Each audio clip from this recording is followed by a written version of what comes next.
I wasn't sleeping for a long time. It was a period of over 2 months where I didn't sleep, and I one day just collapsed. I couldn't do it anymore, and the anxiety was just overwhelming. So I went to our school's counseling center and was diagnosed with depression and anxiety and sleep disorder, and was put on medication for all of those things. I left the field because the unmanaged stress got me, and I had no clue how to manage it. And so I had runaway thoughts all the time. Oh my God, I'm going to get sued. Oh my God, I didn't do a good job. What am I going to do for this client? This is hopeless. And it took a toll on me over the years. And now I know that a lot of that was self-created unnecessarily. And no one teaches you in law school how to manage these or deal with these challenges, the challenges of stress, the challenges of client expectations, the challenges of support staff, the challenges, we could go on and on, of growing a business, right? Running a business. We are trained to take advantage of vulnerability, not explore our own. I'm Derek Bolin, and this is Matters. Matters is a podcast presented by Clio, the world's leading cloud-based legal technology provider, where we look at small changes that can make a big impact on your daily life and practice. In this episode, we'll be talking about lawyer wellness and why it matters. Lawyer wellness. To many in the legal profession, this term may seem like a contradiction, because lawyers are notoriously unwell. Compared to other occupations, lawyers experience higher rates of mental illness, substance abuse, addiction, and suicide.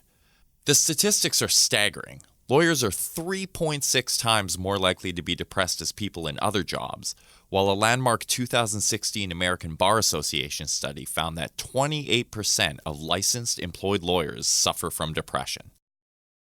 Most legal professionals know that the rigors of the industry take a heavy toll, but despite a growing understanding of the scope of the problem, there's still a stigma associated with mental health and substance-related issues in the legal industry. Many legal professionals who should be seeking professional help are not getting it, and lawyers who could be thriving are struggling. Because of this, lawyer wellness, also referred to as legal wellness or lawyer well-being, is quickly becoming a major point of emphasis within the legal community. In this episode, we'll talk to 4 legal wellness experts who work with lawyers on a daily basis. They understand as well as anyone the challenges of the modern legal practice, and they have valuable insights to share on how individual legal professionals and the industry as a whole can develop healthier habits. I started law school in 2010.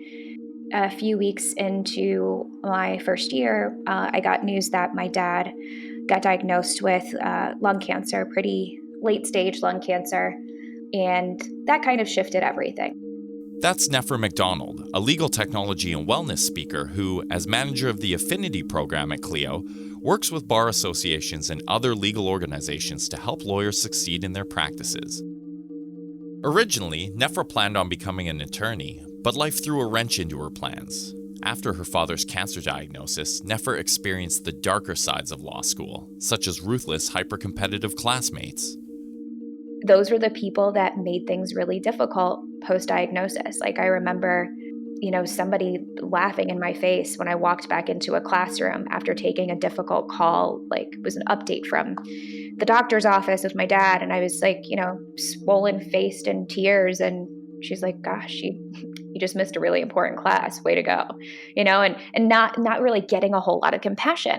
I did have really amazing friends, and I developed awesome friendships, and I think that that's a big part of what kept me sane. But the environment was not one where you could really be vulnerable. Nefra was trying to balance the already difficult demands of a first-year law student's course load with the daily pain and responsibilities of being a cancer patient's daughter. While her peers were in class and worrying about finals and summer internships, she was flying home to take care of her father. Eventually, it simply became too much, and Nefra broke down. The school's counselors put her on multiple medications to help her stabilize, and she went into therapy. As a result of her experiences, Nefra decided that becoming a lawyer wasn't the right path for her, Instead, she devoted herself to improving the legal profession and helping lawyers understand that they aren't alone. And I'm pretty open about talking about these things, and having to do that, because I don't want other people to get to the point that I did, where my body literally gave out, to have to see that there's a crisis and that there's help available. Like Nefra, Brian Cuban has dedicated himself to making the legal profession better. A Dallas-based attorney, Brian spends most of his time working on mental health advocacy. A best-selling author and compelling public speaker, Brian uses his own experiences with addiction and mental health in his efforts to help others. It all started with eating disorders well before I got into the mental health in the legal arena. It started with going public with my eating disorder and realizing that as a male in recovery from bulimia and exercise bulimia, it was a very stigmatized disorder, despite the fact that eating disorders have the highest mortality rate of any psychological illness. And it's especially stigmatized for males because, as you might guess, it's perceived as a predominantly quote-unquote female disorder, although it cuts across many different demographics, whether it be male, female, gay, etc.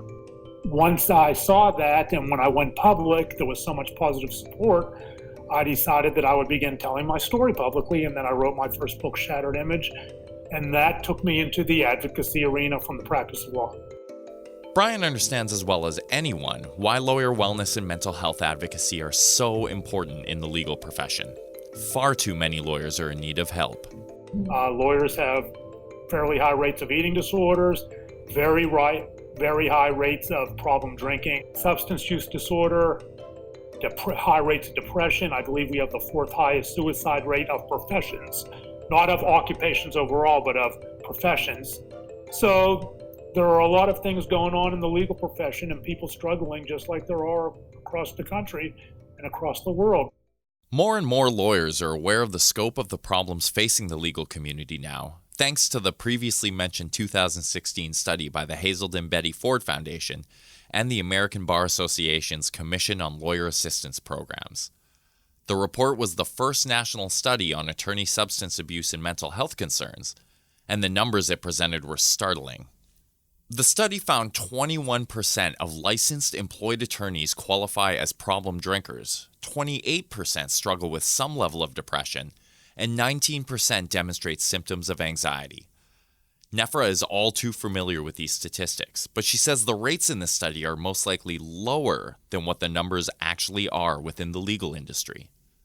So there were, surveys done on law student well-being, there were surveys done on attorney well-being, and as I've been able to go to conferences where wellness is a priority and this is being talked about, the general consensus is that a lot of the statistics, like 14% have severe anxiety, right, or 23% had mild to moderate anxiety. Those things are generally underreported. And especially when it comes to the substance abuse numbers, those are definitely going to be underreported. According to Nefra, underreporting happens because there can be severe consequences for lawyers who come forward about mental health issues. Before we get to that, though, it's important for us to understand why lawyers face such high rates of mental illness and addiction. Well, a lot of the day-to-day management of a law practice is you're up against time deadlines. There's pressure from clients to answer phones and emails immediately. There's the pressure of the billable hour. There's the pressure of getting things done and filed. And so lawyers constantly feel behind the eight ball in managing their own time. It's one of the things that keeps them from marketing their practice, from training legal assistants and associates. And so we see it in all kinds of ways in a law practice. That's Terry DeMeo, a former lawyer who became a full-time coach, specializing in executive coaching, confidence building, leadership issues, and also personal coaching. Terry works closely with Allison Wolf, who coaches lawyers in the areas of practice management, business development, careers, and leadership. Like Terry, Allison understands the difficulties lawyers face on a day-to-day basis, and why so many lawyers struggle.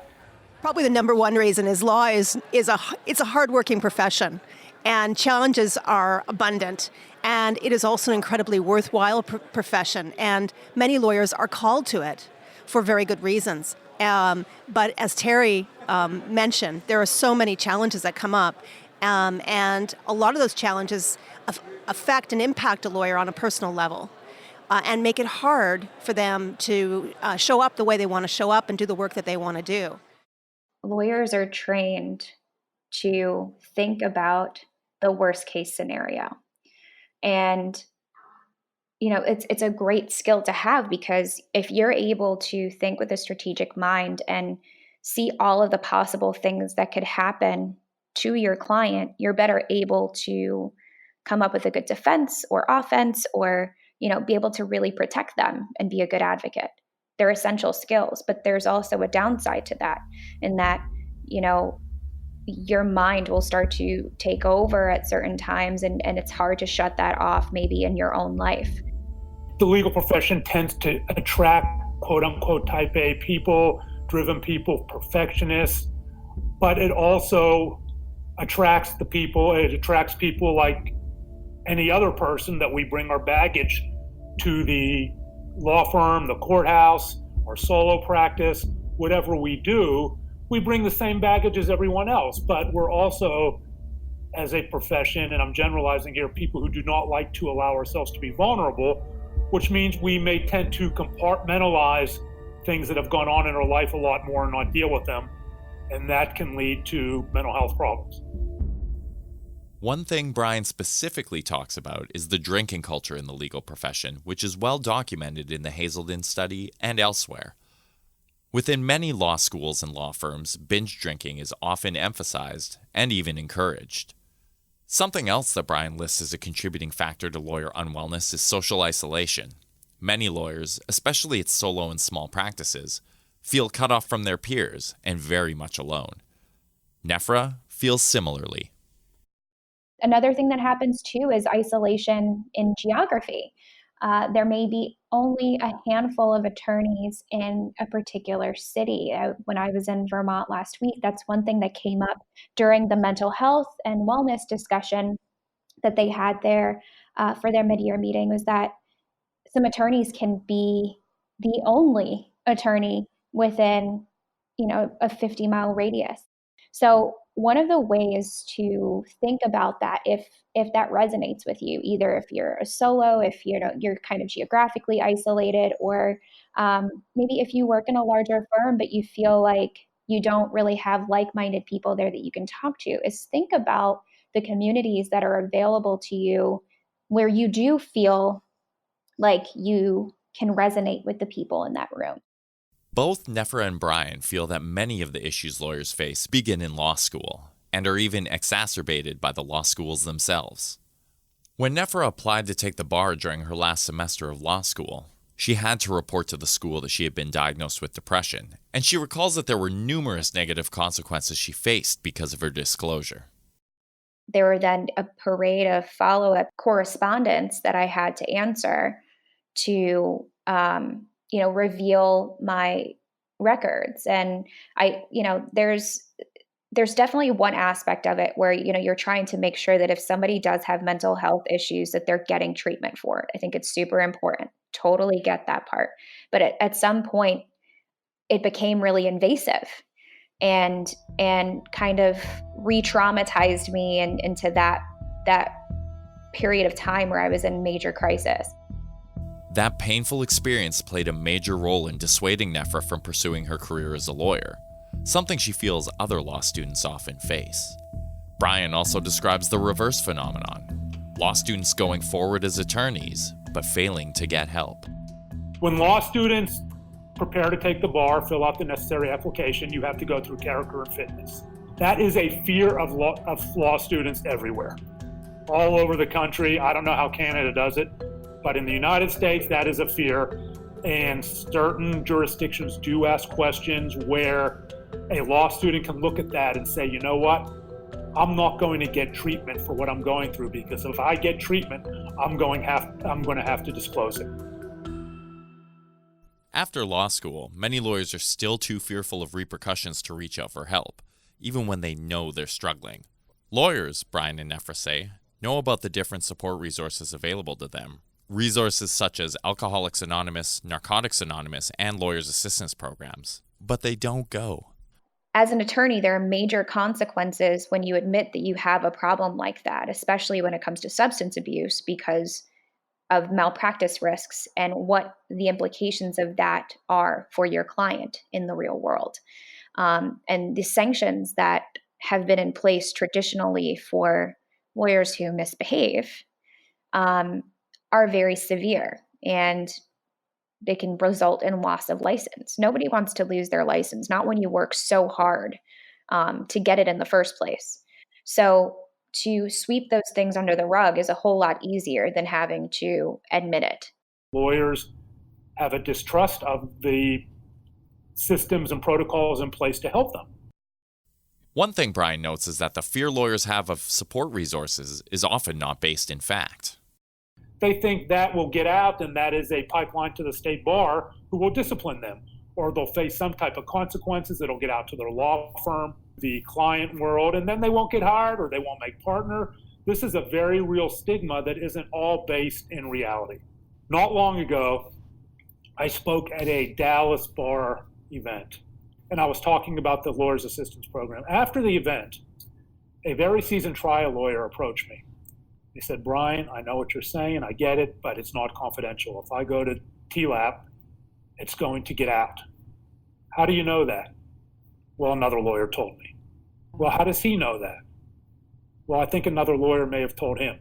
So a seasoned trial lawyer came to me with a guy told a guy who told a guy that it's a triple hearsay, that it's not confidential. But that really illustrates the stigma and the fear of using these programs, even though they are all confidential pretty much by statute.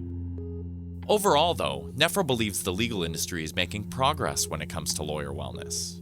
I think a lot is already changing, right? Like the Hazelden study came out in 2016, and then there was a task force that the ABA had right after that, and there were a lot of recommendations that came out from that study and from that task force. But because of this study, I feel as though there's a lot more awareness around the fact that, yes, lawyers are at a much higher risk for some of these things. Nefra feels that in addition to the federal ABA task force on lawyer well-being, state task forces are playing a large role in helping lawyers get the help they need. And while Brian agrees that progress is being made, he thinks that there's still a lot of work to be done to even begin stemming the tide. It was, I believe, 21% of all licensed attorneys are problem drinkers. As a profession, we have a problem in acknowledging our problems. That is changing, but it changes slowly. Paradigms change slowly. Culture changes slowly. And when it comes to mental health, culture changes one person at a time, which can make it seem like it's changing even more slowly.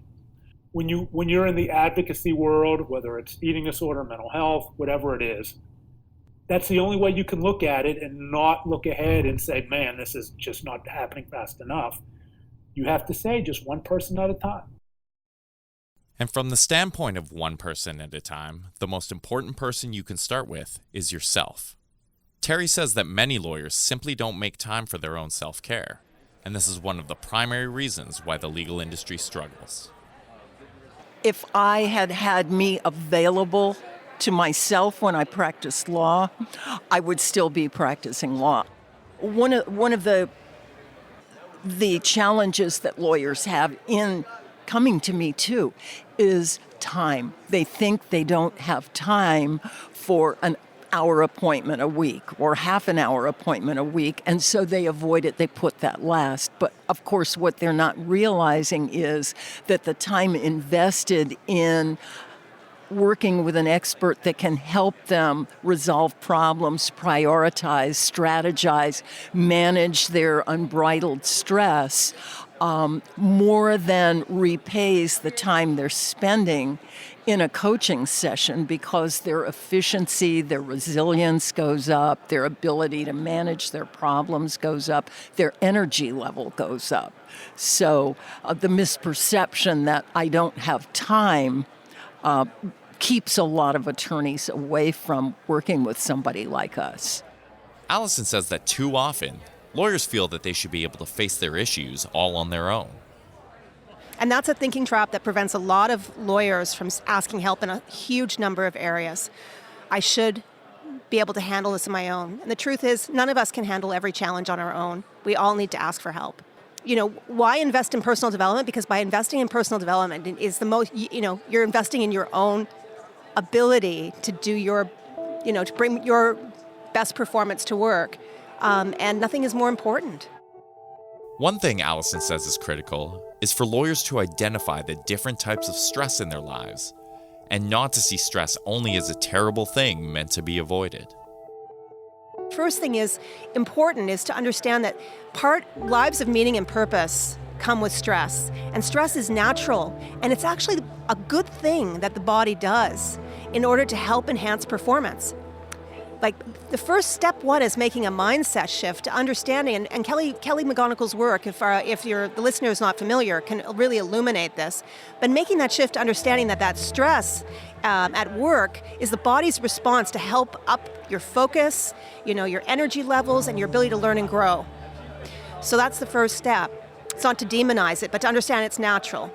The next piece to this is understanding that stress plus rest equals growth. And one thing that I see that's a deficiency in legal practices and in approaches to legal practices is the understanding that rest and rejuvenation needs to be part of the overall business strategy, right? Because there is going to be stress. And so how are you resting? Because rest is often seen as a nice to have, because we can always pull the all-nighter. We can always burn the midnight oil. Oh, I can throw the weekend under the bus, right? The family will understand.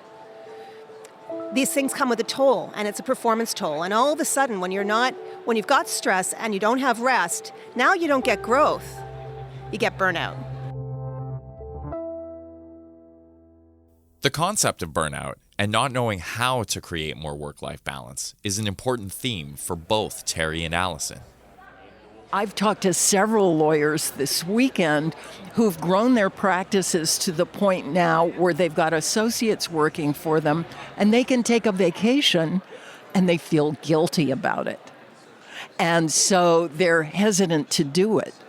Being in touch with that sense of guilt and understanding that it might be based on faulty assumptions is a big step in overcoming it. Now I know I'm feeling something that's based on a false assumption. What is the correct assumption here? I do deserve some time off. I deserve to leave at 3:00 every now and then. That's actually a really great red flag that you're kind of moving into what I would call workaholicville. Like, for me, that is a personal red flag. When I start to feel guilty about taking time off, I know deep down that that's a sign that I'm now way over the mark. We all have a point beyond which we cannot go. And I've worked with lawyers who have worked themselves into being hospitalized in order to slow down and stop working for a while. So what I ask lawyers who are resistant to self-care, basic self-care, is what would it take to stop you? And, obviously a hospitalization will stop any of us, right? We cannot do our work. Do you want to go that far? How far do you want to drive your body, push yourself? And looking down the road, can you look to older partners in your law firm or older lawyers that you know and notice the toll on their bodies? One thing that Terry says is essential to her coaching method is getting lawyers to think differently or to simply stop thinking. Often when a lawyer comes to a session, the practice of law is a very cerebral occupation, and we live in a culture that rewards cerebral thought. And so they're spinning in their heads, ruminating, solving problems. And so one of the first things I need to do to really get their attention is to get them connected back with their body.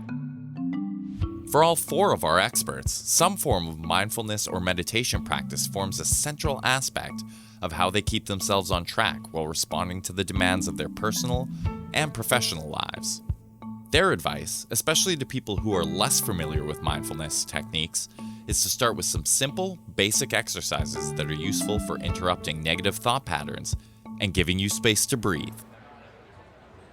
Again, I'm always trying to get a client to connect with their own bodies. What are you feeling in any particular moment? So we might start with a grounding exercise, which somebody really racing on the inside doesn't like it when I speak very slowly and ask them to put their attention at a particular place in their body. I have a couple of little short exercises that I will do that will actually ground them and anchor them back in their bodies so they can be aware of how they're feeling and aware of the impact of this revved up system, so that I can reach them and we can start breaking up those patterns. Nefra says that meditation is often a difficult concept for legal professionals who tend to be overthinkers by nature. And like I mentioned before, when you're trained as a legal professional to be analytical and thinking about all the worst case scenarios, it's hard to shut that off. It's a part of what makes you good at what you do. But it's also super important to create the time and space to shut your mind off. It allows you to notice your thoughts. That's what meditation is. Meditation is training your mind to notice your thoughts, notice how they flow in and out of your mind, and then being able to tune into something else. For Brian, mindfulness is a powerful technique that has helped him a lot. But he also feels that the meaning of the term can sometimes scare people away.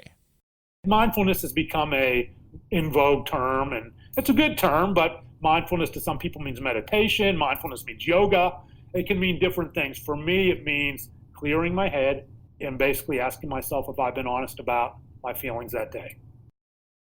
For Allison, mindfulness practice can be a simple technique involving breathing and positive thoughts. But a very, very simple tool was just to simply, when it's time to just take a short break, or you want to kind of just have a quick little rejuvenation piece when you feel you're really getting charged up, is to simply put your hand on your heart,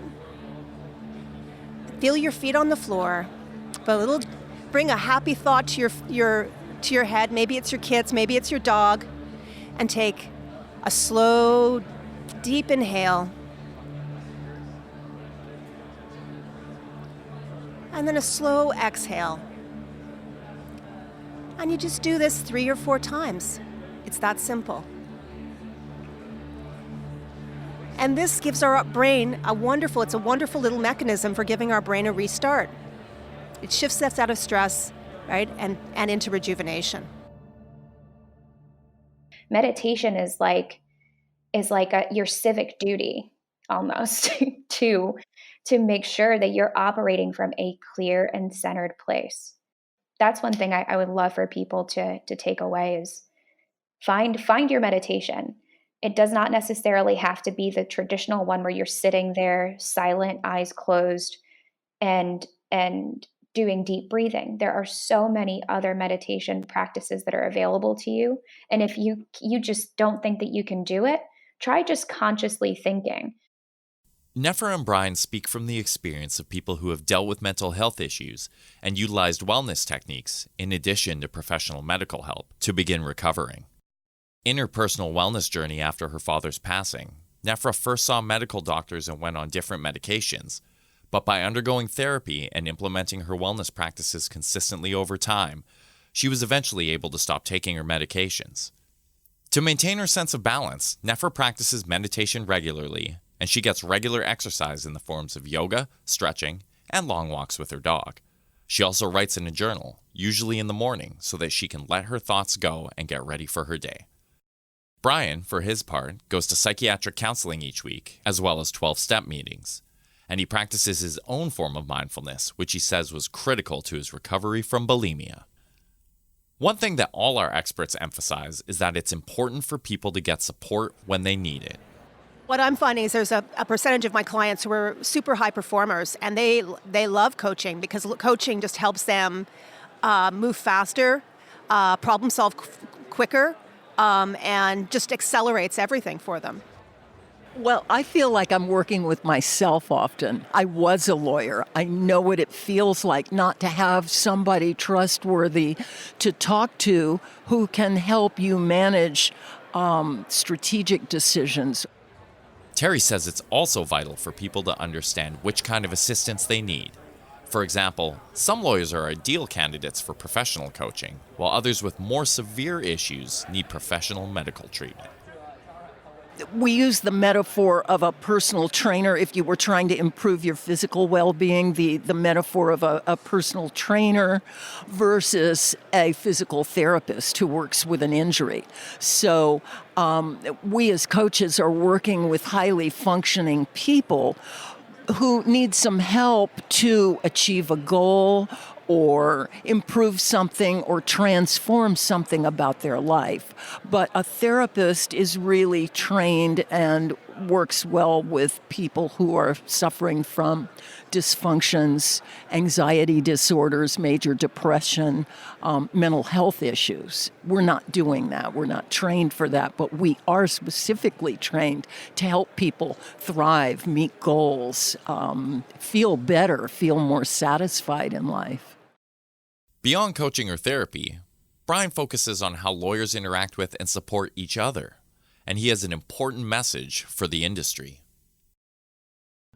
The biggest thing you can do is not mind your own business.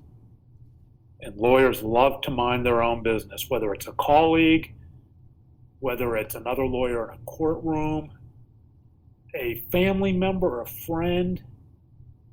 We can't just keep saying, call the suicide hotline and posting the suicide hotline. The suicide hotline is wonderful. We can't just keep saying, you do this, you do that. I believe we have a responsibility as a profession to protect our own, to empower our own. So when you see someone struggling, whether it's your colleague at a law firm, your legal assistant, your paralegal, a partner or associate, it doesn't take anything but a little bit of empathy and not worrying about what people think of you and not projecting out the worst possible response to say, can I help?